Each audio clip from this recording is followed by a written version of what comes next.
शिरूर तालुक्यातील तळेगाव ढमढेरे परिसरात दुष्काळाची दाहकता दिवसेंदिवस वाढत असून जीवनवाहिनी मानली जाणारी भीमा नदी पूर्णपणे आटल्याचे चित्र पाहायला मिळत आहे. पावसाअभावी खरीप हंगाम धोक्यात आला असून हजारो एकर शेती पाण्याविना तहानलेली आहे. परिसरातील विहिरी, कूपनलिका आणि जलस्रोतांनी तळ गाठल्यानं शेतकऱ्यांची चिंता वाढली आहे. धायरकर वस्ती, तांबुळोढा, 24वा मैल आणि कासारी या भागांमध्ये पिण्याच्या पाण्याचाही गंभीर प्रश्न निर्माण झाला असून नागरिकांकडून तातडीने टँकर सुरू करण्याची मागणी केली जाते. पाण्याची पातळी झपाट्यानं घटल्यामुळे शेतकऱ्यांच्या मोटारी बंद पडल्या आहेत. शेतीसाठी आवश्यक पाणी उपलब्ध नसल्यानं पिके करपण्याच्या मार्गावर आहेत.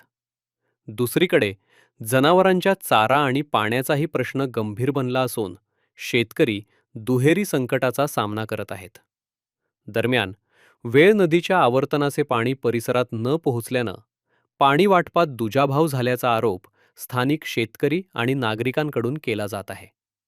यावरून लोकप्रतिनिधी तसेच आमदार ज्ञानेश्वर कटके यांच्या विरोधात नाराजी व्यक्त होत असून गावातील राजकारणही तापले आहे.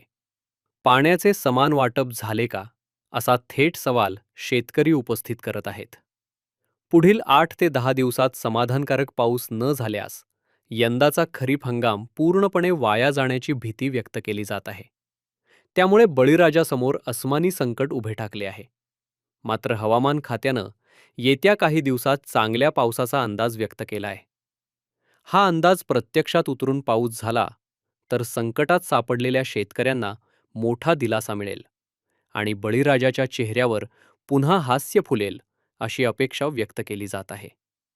महाराष्ट्र न्यूज लाईव्हसाठी प्रतिनिधी घनश्याम तोडकर, तळेगाव ढमढेरे, शिरूर.